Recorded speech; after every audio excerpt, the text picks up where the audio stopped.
Good morning. It's the Call Flow Radio Show, and you're on the air.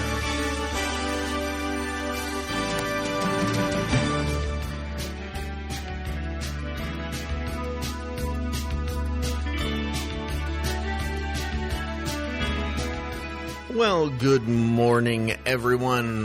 Welcome and happy Thursday to you. A little overcast, it's going to be a rainy day, but this rain brings in a little warm front, so, you get the good and the bad. Got to take it all together. We'll have a look at, of course, history for the day on the program today. Got some birthdays coming up at the bottom of the hour. Maybe look at some calendar things. Also, a tutorial coming your way. We've been asked to kind of give a little instructional on how to get the stream through your device's cell phone, tablet, computer, whatnot. And so we'll kind of give you a little tutorial on how to do that. That all a little bit later. Of course, first, let's look at our history for the day. It is the 19th, of course, of January, the 19th day of the year, in case you didn't know that. 346 to go. We'll start back in 1853. Giuseppe Verdi's opera Il Trovatore would premiere in Rome. A wonderful opera it is, too. Jump all the way to 1915. Germany carries out its first air raid on Britain. That, of course, during World War I. A pair of Zeppelins would drop bombs into Great Yarmouth and King's Lynn there on the English coast. 1942, of course, during World War II, Japanese forces captured the British protectorate of North Borneo. On the same day, a German submarine would sink the Canadian liner RMS Lady Hawkins. That would happen off Cape Hatteras. It killed 251 of the people on board. 71 would survive. 1944, federal government relinquished control of the nation's railroads to their owners. That was following a settlement of a wage dispute that was stopping trains from moving. In 1953, on CBS, during one of the most widely watched episodes of I Love Lucy, it was the episode where Lucy gave birth to little Ricky. Now, by coincidence, Lucille Ball would actually give birth on that exact day to her real son, Desi Arnaz Jr. So, talk about weird kind of kismet. 1966, Indira Gandhi chosen to be Prime Minister of India by the National Congress there. 1987, Guy Hunt would become Alabama's first Republican governor since 1874. He would be sworn in on this day back then, succeeding George Wallace. 2005, the American Cancer Society reports that cancer had passed heart disease as the top killer of people age 85 and younger here in the U.S. And we'll wrap up 2012. Rupert Murdoch's media empire publicly apologized and agreed to cash payouts to 37 people whose phones had been hacked by his tabloid press, folks. So there you go. Birthdays today. A lovely lady who I've had the opportunity to interview several years ago, actress Tippi Hedren. She is 93 today. Congratulations to her. She's a very big animal advocate. Former PBS newsman Robert McNeil, from, of course, the McNeil-Lehrer Report, is 92 today. Movie director Richard Lester turns 91. Actor and singer, the original Phantom of the Opera himself, Michael Crawford. He's 81 today. Actress and singer Shelley Fabares. She's 79. A great all-around singer, Dolly Parton. She's 77 today. Dolly is 77. Good to her. Who else here? Martha Davis, the rock singer, turns 72. Dewey Bunnell, one half of America, is 71. Of course, Desi Arnaz Jr., who we mentioned earlier in the history, he's 70 today. Actress Katie Sagal, from Married with Children. She's 69. Comedian Paul Rodriguez turns 68. Jeff Pilson, he's one of the rockers from Foreigner. He's 65 today. Who else here we got? Let's see. Singer Trey Lawrence turns 54. Shawn Wayans, one of the Wayans brothers, he's 52 today. Actress Drea Mateo turns 51. Comedian, probably best known for his impressions, Frank Caliendo. He's 49 today. Actress Marsha Thompson turns 47. Our current U.S. Transportation Secretary, Pete Buttigieg, is 41 today. Actor Logan Lerman, 31. Gold medal gymnast Shawn Johnson, also 31 today. And actress Lydia Jewett, she is 16 today. So there's a look at some of your celebrity birthdays, folks who are celebrating. Well, it is National Popcorn Day. So if you don't normally snack on popcorn, it's a good day for it. You can celebrate that way. Also, National Get to Know Your Customers Day. So a good thing for businesses, whether it's on this day or any. And it is also World Quark Day. Yep, World Quark Day. Now, quark is a superfood, staking its claim on supermarket shelves worldwide. It was very popular in Europe before it started making its way around the world. A high-protein, low-fat alternative, soft cheese yogurt kind of thing. You can use it particularly in cooking, baking. You blend it in is the idea of it. And, of course, it's one of those kind of things that can be – it's almost like it can be used like tofu. It can be replaced sour cream or cream cheese or anything. And whether it's sweet, savory, hot, cold, it doesn't necessarily have any flavor itself. It's, just a body that then carries the flavor. So this is the day set aside to encourage to integrate it into meals, to have more low-carb but delicious meals and guilt-free but delicious desserts. Become familiar with the product. Actually, it's been around since 2019, so it's new, but not particularly that new. It was created, actually, in Bavaria, Germany, by a health food enthusiast and author. So, yeah. So there it is. You probably never heard of it, and I can't say I've ever seen it here on the grocery store shelves in our community. But if you find it, today's the day to celebrate its existence, so to speak.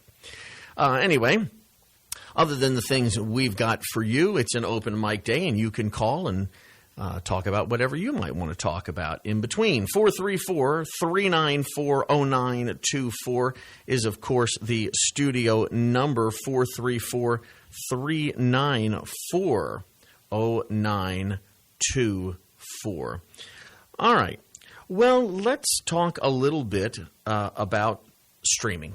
And for those of you who already know, this will be old hat. For those of you who don't, just a little kind of tutorial idea in case maybe you've had some difficulty. So, of course, one of the easiest is if you're at work or at home on your desktop home computer. For that, you just simply go to the website of WFLO.net, and you will see the little radio in the upper right-hand corner. If you click on that, it will open its own link directly to the stream, and then just click the little play triangle, and after a commercial, bang, there you go. Nice and simple.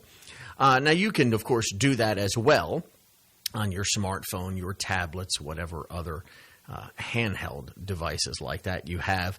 But there are also several apps that you can download for free and listen that way. There is the TuneIn app. That is one word, TUNIN, TuneIn. The other is an app called MyTuner, MyTuner. And those are free apps. There are pro versions that you can pay for, which remove their commercials at the beginning and periodically. But the stream is the stream, exactly like we broadcast over the airwaves. Both of those are free to download depending on your device. Obviously, depends on where you would go, whether you go to the App Store for Apple, the Google Play Store, wherever. But just do a search for either TuneIn or MyTuner. Hit the load or the get button, and there you go. Pretty simple. It'll ask for, usually using a zip code, can they confirm your location to make sure it's a local station? And then you can say, do a search, WFLO AM. You will see our new logo, the orange, white, and black logo. Save it into your favorites, and off you go. And you can just bring up that app whenever you want to listen that way. Those are the easier ways. Now, of course, more and more people use smart speaker home devices, whether it be an Echo device or a Google device.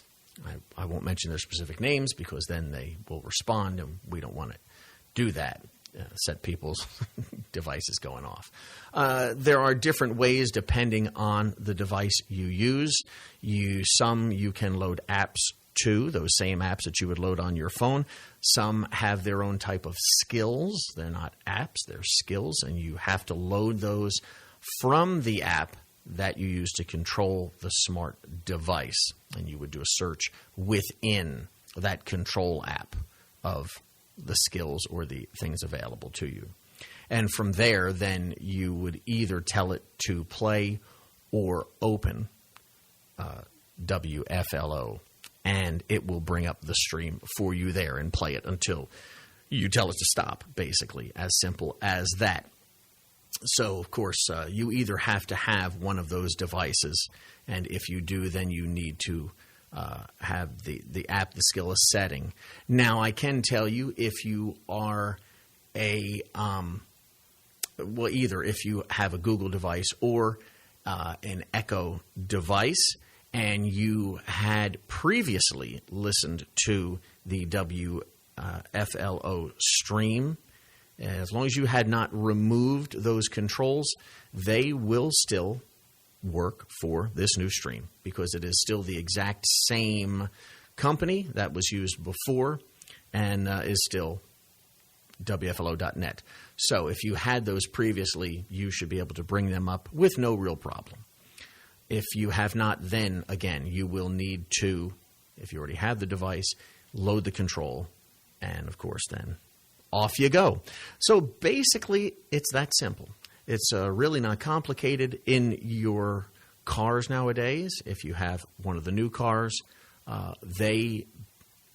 actually, most of the newer vehicles, those within the last 2 years or so, that have the built-in Wi-Fi and everything within them, they are actually pulling the stream. When you go to whatever their radio configuration is, it is not the terrestrial signal that is being pulled. A lot of people don't realize that. And that's already what you're listening to in your vehicle. You may also have an Apple CarPlay or something similar to that, and then you sync the app right off your phone through your car speakers, depending on what you have. But the fact remains there are multiple ways that you can get the stream, all of them actually very simple to get going, and you can listen to Flow everywhere, anywhere in the world, as a matter of fact. As long as you've got a signal on that device, you've got us with you. And there you go, a basic tutorial. Now, I know it's a little difficult. You just have somebody telling you over the voice controls like this. A lot of people, it's easier for them to see it or have hands-on and someone actually showing them step by step what to do.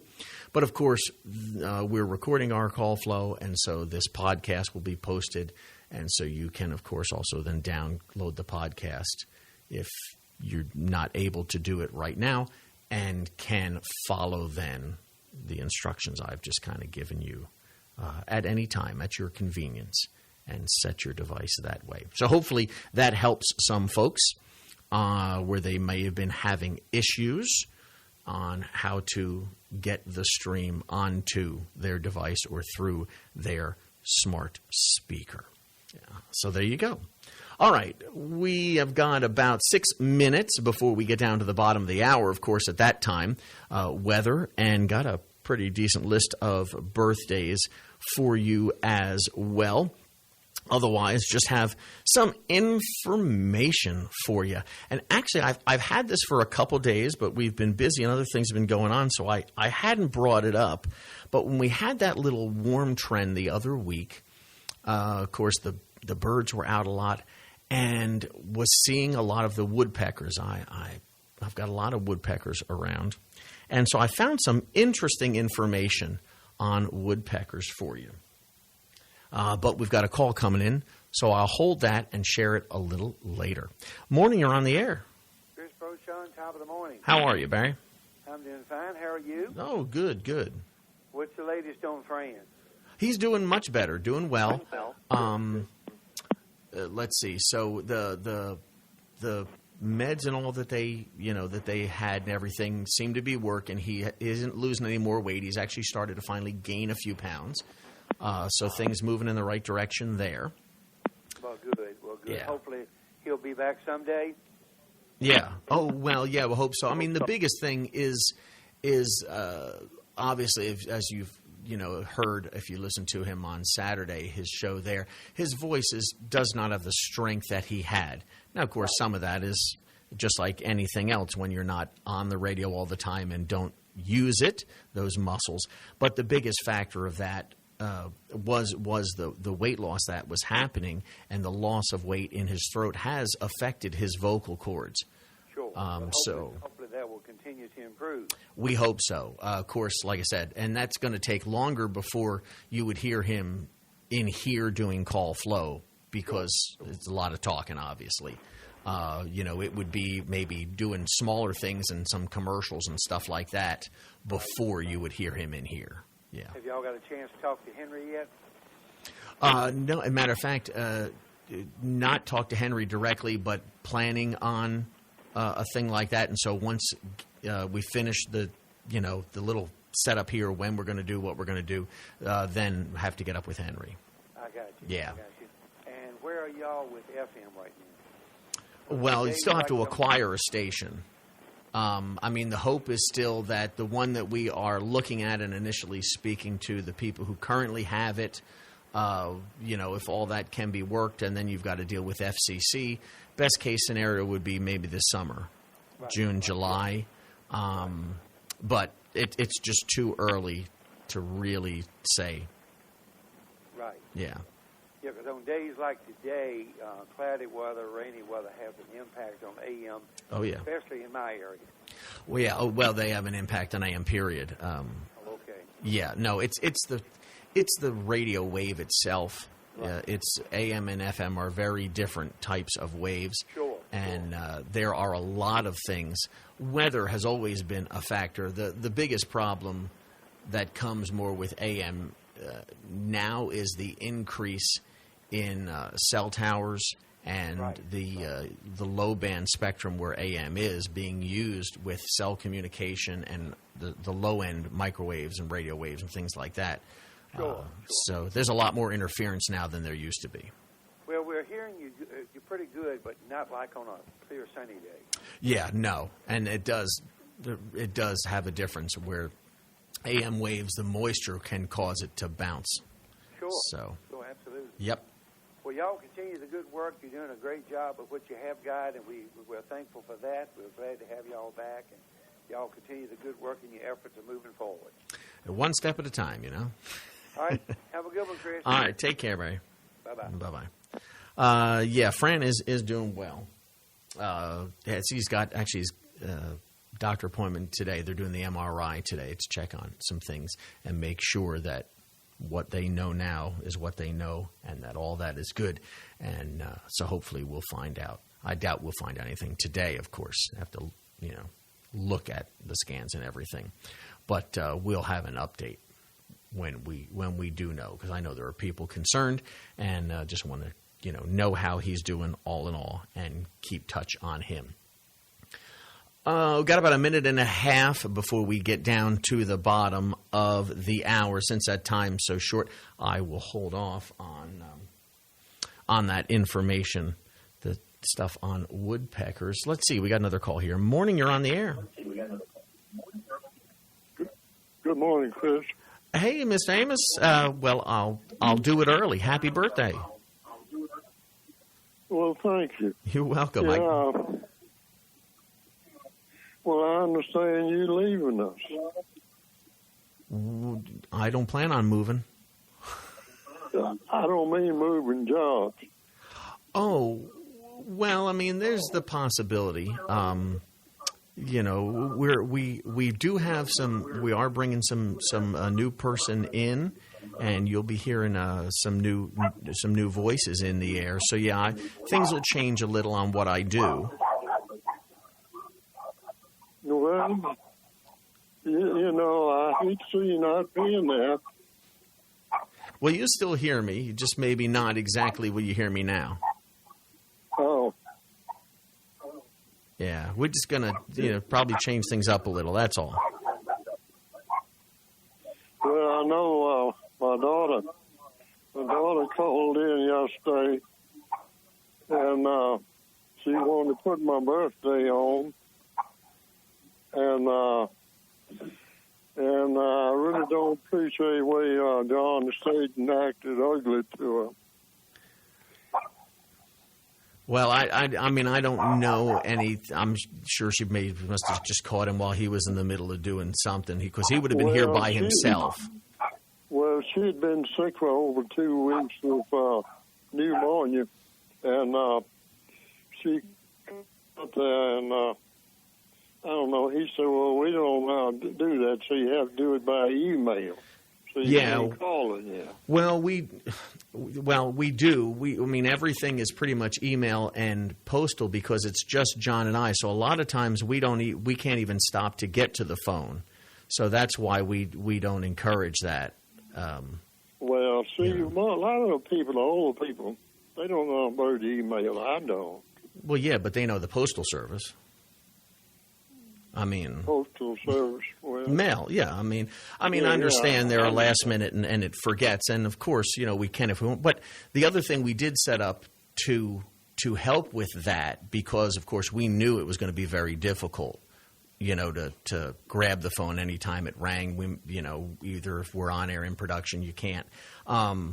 It'll go to voicemail, and so people can leave a voice message if that's the case, and we'll get that. Which we didn't ever had that before. So she said he said, "I got to get a pencil and a paper," and said she could hear him talking to herself. Said, "This reminds me of Hootersville." Oh well, I mean, like I said, I wasn't here, so I can't speak to it. Yeah, I just thought that was so uncalled for. Well, like I said, she probably caught. He would have been here. That would have been in the afternoon, so he would have been here by himself. So he may have been wrapped up. I'm pretty sure he would have been wrapped up probably in the middle of doing a recording or something on his own, and it was just a busy time for him. I just don't know, but yeah, she was real upset, and she'd been sick for 2 weeks, real bad off. What's wrong? She got pneumonia. Ooh, her lungs are filled up with fluid, and that's she's had it for 2 weeks. Yeah. Wow. Lord, that's a long time fighting that. Some medicine, how. Well, I'm sure. Those stuff, And it's still going on. Well, I hope she gets better quick. That's pretty nasty. I hope so. Especially 2 weeks worth. Yeah, well, I hope you stick around now because I enjoy your program. Oh yeah, no, I'll still be. You'll hear that for sure. Oh, okay. Right. Oh yeah, you will. You and Francis and Chris are always my favorite ones. Well, appreciate that. I don't mean it ugly to nobody else, but no, everybody has their favorites. You like me, I'm sure there's somebody else out there who can't stand listening to me. Well, I know how you've always been super nice to me. Well, I've been knowing you a long time. Oh yeah. I was when you finally decided to retire. It took me a while to figure out where am I going to start getting all my mulch and everything from. Well, age just caught up with me, Chris. Yeah, it does to all of us, doesn't it? Yeah. I'm not looking forward to it. Well, You have a good day. You too. Enjoy your birthday. Everything you do. Not at all. Take care. Right. All right, bye-bye.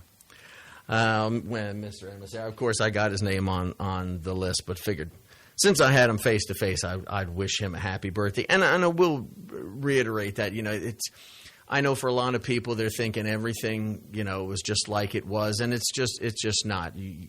It's hard to understand people who've never been in and they just hear us on air. There is a tremendous amount of work that goes into putting it out there. And, to kick off and as things started, it is just John and I doing it all. And so, when to stop in the middle of things, particularly if you're live and recording, and if you're in the studio, of course, the phone does not ring. That only rings out in the office. So a lot of times it may ring and we don't even know the phone is ringing, which is the reason that we don't really push that office line. It's on the website out there. And if you really did need to call us, it's 0923 as opposed to 24. But more than likely you will get the voicemail answer and just leave the message. We will then get it and take care of whatever is there or call you back if that's what's needed. But email and mail is really going to be the best way to ensure we get that information. And I know for some people it may not be convenient, and perhaps down the road when FM is involved and advertising builds up and the station continues to build back, that they'll then be able to be more employees and you'll have someone like that. But that's down the road. And so, it's the circumstance of the good and the bad. You want flow back. Well, it can't be what it was. And so it's steps to get up there. People, I think, became so accustomed to flow, but that was 75 years when it started. It didn't start like that. And so, in essence, it's starting all over again. You can't just jump in and pick up at the end of 75 years. And I'm sure most people do realize that when they actually stop and think about it. But anyway, there it is. Got to do our break here. It's 8:36. Of course, I've got weather and then birthdays coming your way. Weather, of course, up first for today. Well, 70% chance of rain. I mean, right now, nothing at all. But there's still that hasn't changed. Looking for it, of course, to stay cloudy. Highs in the low 60s. Winds just out of the south, 5 to 9 miles an hour. That mainly this afternoon. For tonight, a 60% chance of rain. That all should end late evening. Look for it to be mostly cloudy, gradually clearing overnight. Lows in the low 40s. Southwest winds 10 to 14 miles an hour.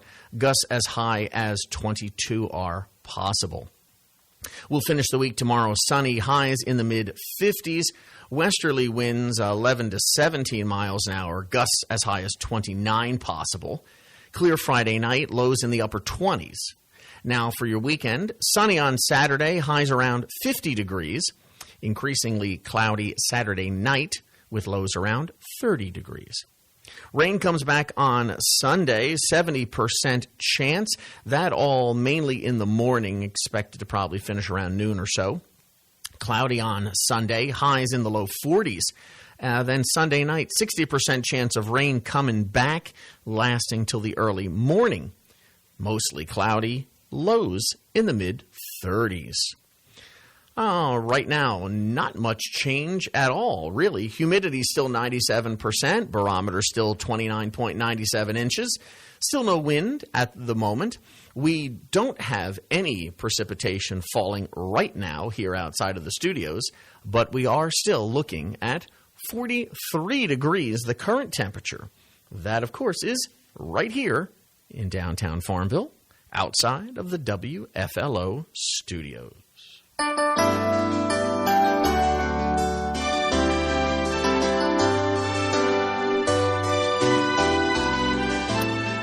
Well, of course, time for our birthday and anniversary calendar.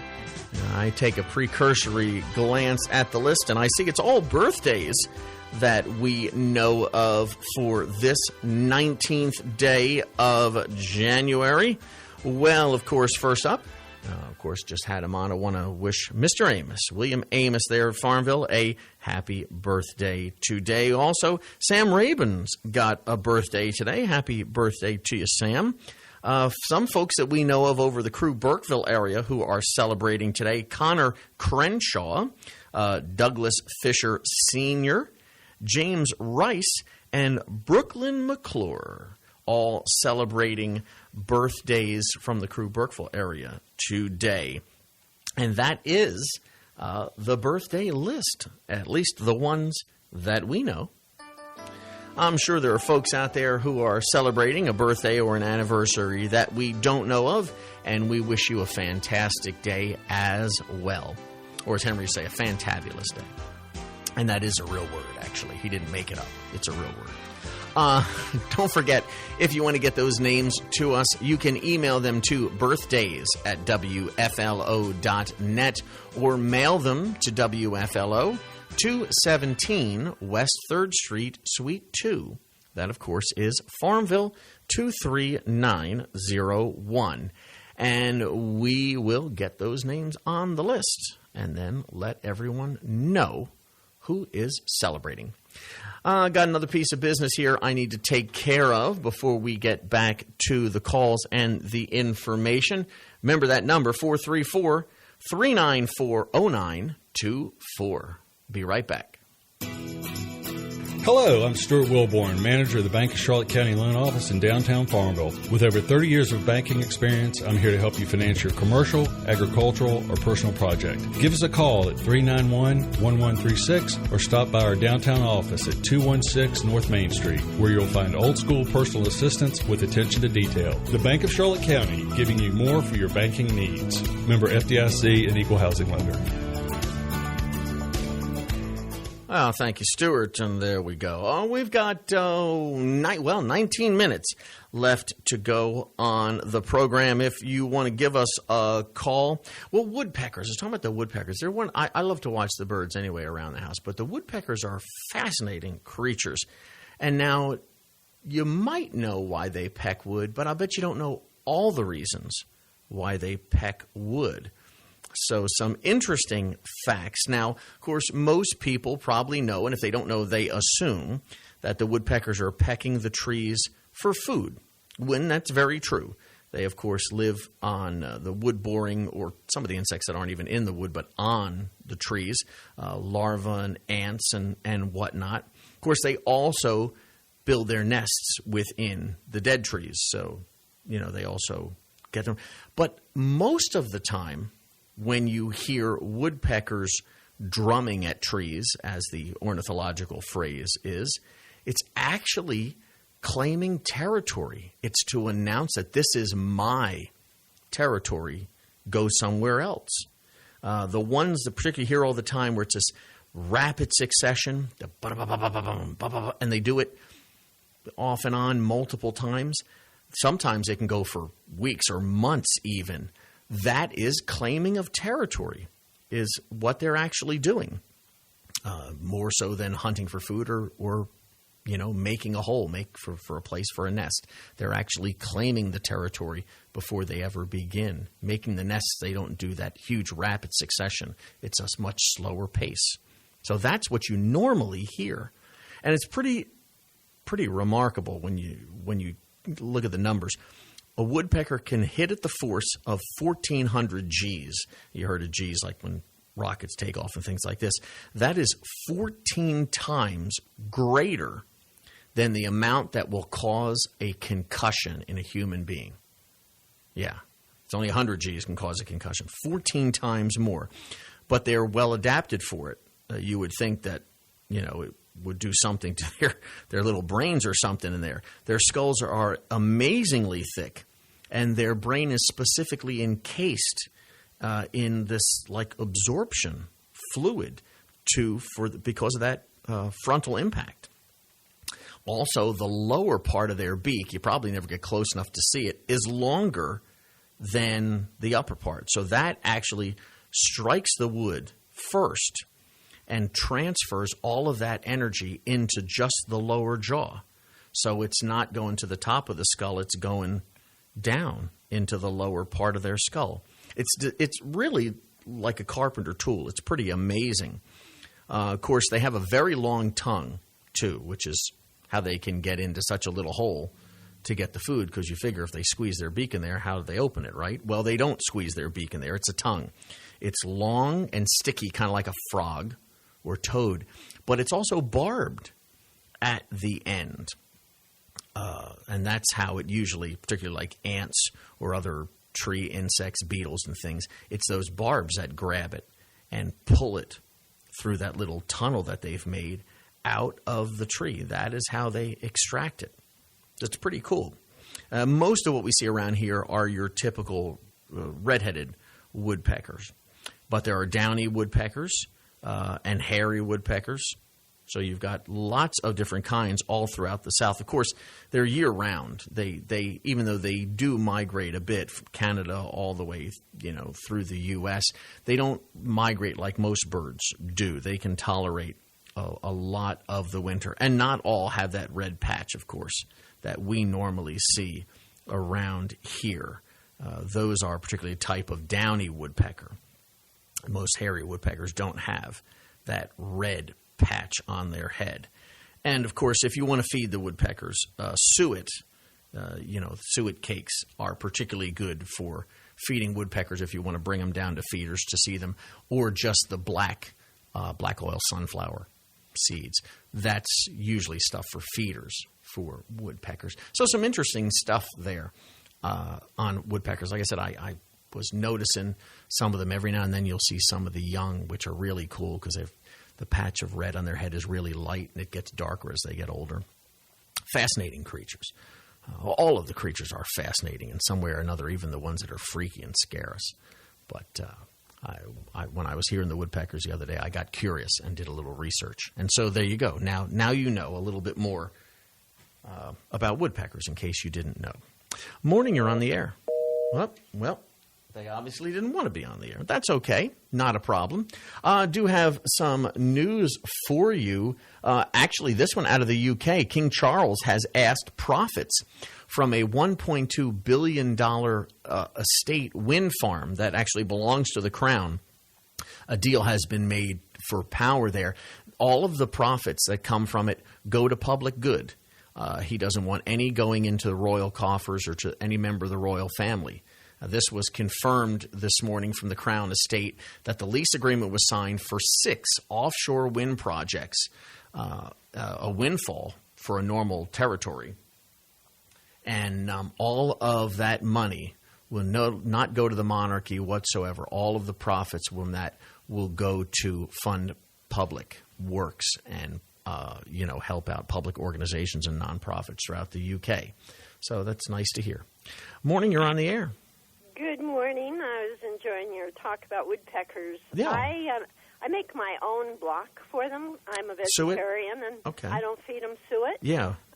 I make a block with Crisco or some hard vegetable thing like that, and also margarine.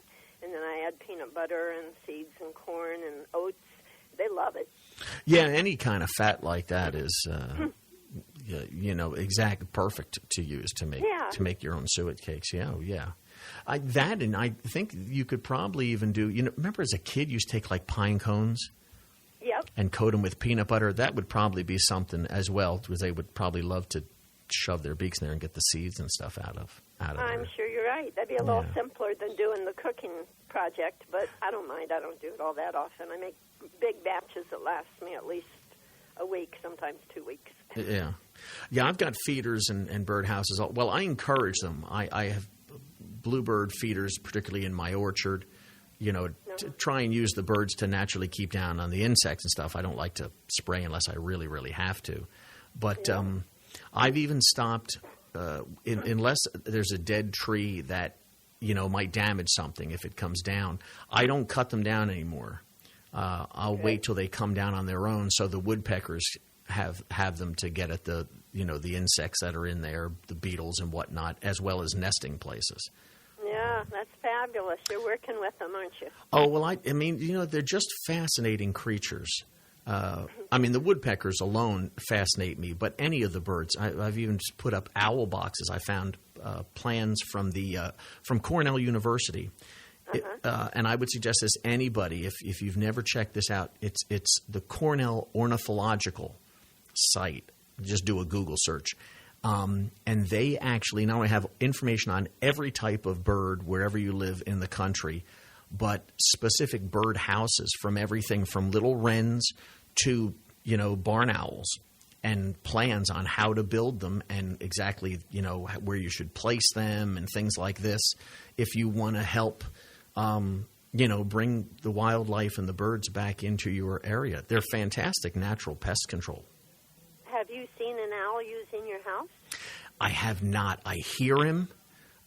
Because of where they said to place it, I've had to put it kind of into the woods. It's not very visible, and I hear him almost every night, but I have yet to see him. And I've seen videos of owls when they swoop down on their prey and stuff, and it is remarkable how They're agile. so quiet. Very quiet. Yeah, super. The way their feathers are, they don't make any sound. Right, and it is. They do. They have a very specific design to their feather pattern, and it is what keeps them so silent. It's remarkable if you watch the video. I mean, you think of an owl, kind of this big, almost boxy, clunky bird, but the way they can fly like a fighter jet, in between trees, it is amazing, just amazing.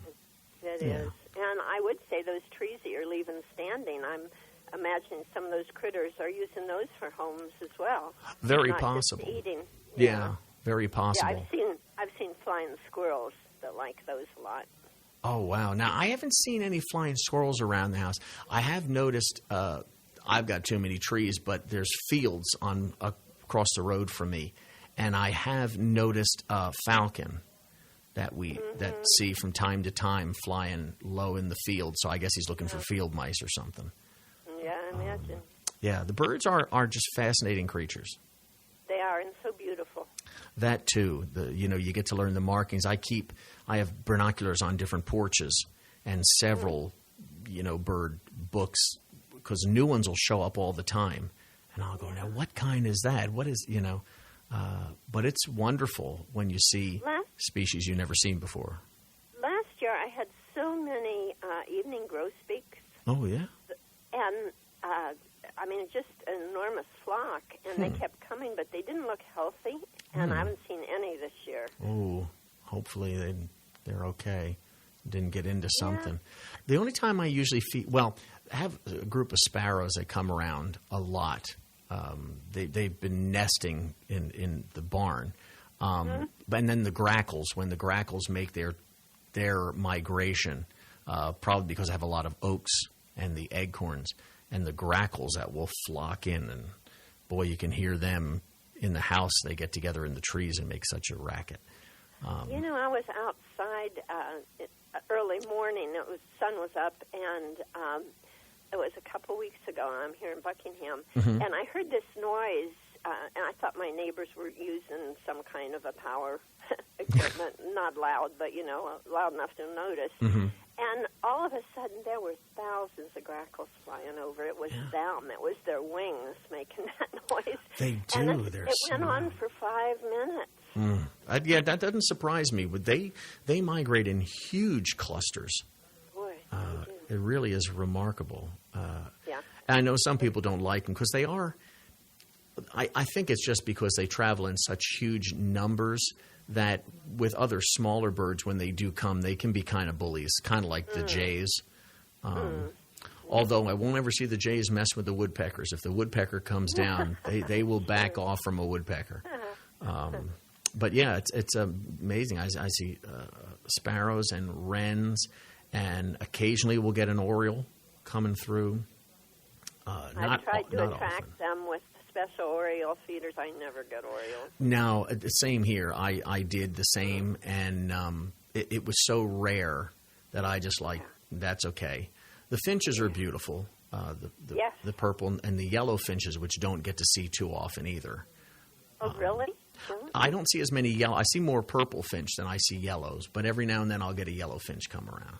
Yeah, well, they're kind of olive color right now. They'll be changing by the 1st of March, and they'll be bright gold then. Right, they'll get their color in. The ones that I'm really happy about that I really had to work on is the bluebirds. I put about 8 bluebird houses in the fence that surrounds my orchard, specifically to draw them in. And I've gotten I started that about 10 years ago, and now there are several that come back every year. I clean the boxes out and bring them back, and I'm so happy that I've been able to do that. I want to try and get more of the wild birds. It's so hard to get the quail, the bobwhite. Their numbers are so sparse. So that's what I've been working on lately on the edge of my woods, trying to see if I can help build them up in their population. Yeah, actually, the agricultural department works with people on that. Do you know that? Yeah, I don't know if I've got a big enough plot of land that they would help. I just do what I can on my own. I do have a small water source in the woods off the house, so have wildlife. It's even though it's a small area of property, there's at least the resources there for some of them. So yeah. Well, I know they tell you special things to plant for them, for their food source and for them to hide. They say fescue's a bad thing, that it grows so thick that the birds can't live in those fields with the fescue. Yeah, they probably can't move through it too tight. Right. Yeah. Right. Yeah, I know keeping areas of natural wildlife, having pats that you leave natural so that there's thistle, and the meadow rue and things like that. That's always a good thing for any bird species and other animals as well. What it's doing. It designed things to last. It does. You're right. Let it do its thing. Yes. You let it, and it's there. That it's that old adage of, for every disease that comes out of nature, nature has the cure. Yes. So I wonder what it's got for COVID. Well, I'm sure it's out there if we haven't already destroyed it. Yeah. Somehow. That's always my concern is, what happens in the rainforests and, on certain plantations that are clear cut and things like this. And you kind of wonder, is there a species or a plant or a natural cure that has now been lost? That's right. Can't help but think about that. You hope it isn't what happened, but there's always the possibility.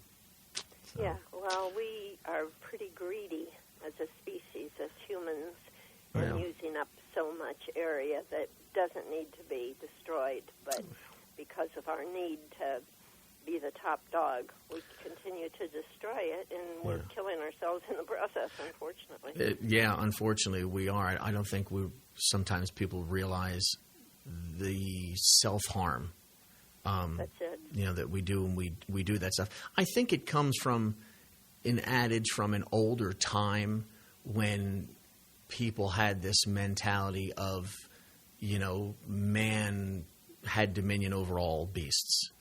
And, that sounds great, but the fact of the matter is, if we don't learn to live in harmony with all the species, and I mean animals as well as plants and trees and whatnot, you're not going to have a place to live after a while because you're going to kill what keeps you alive.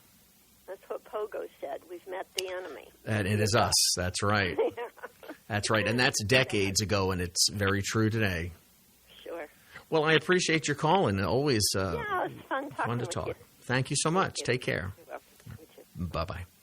Oh, yeah, and talk about the birds. And, I'm sure there are I know there are a lot of people that put out feeders and stuff. Even if you're in town and you just get, cardinals and jays and stuff, it's just amazing. And it's very calming.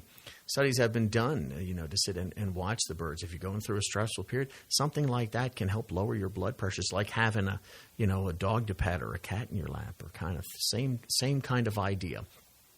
Oh, well, Look at how the time flies. We've just got about a minute and a half here on the program before we have to call it quits for the day and move on. I do want to mention this because I had not heard about this on the news.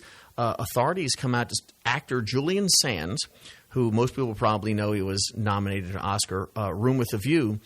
He's been missing for 5 days now in the Southern California mountains. San Bernardino County Sheriff's Department said yesterday crews are now using drones and helicopters to search for him. He was reported missing last Friday. He went out hiking on the trail near Mount Baldy. Now, the ground search has been suspended since Saturday because of the rain, the dangerous conditions that are out there.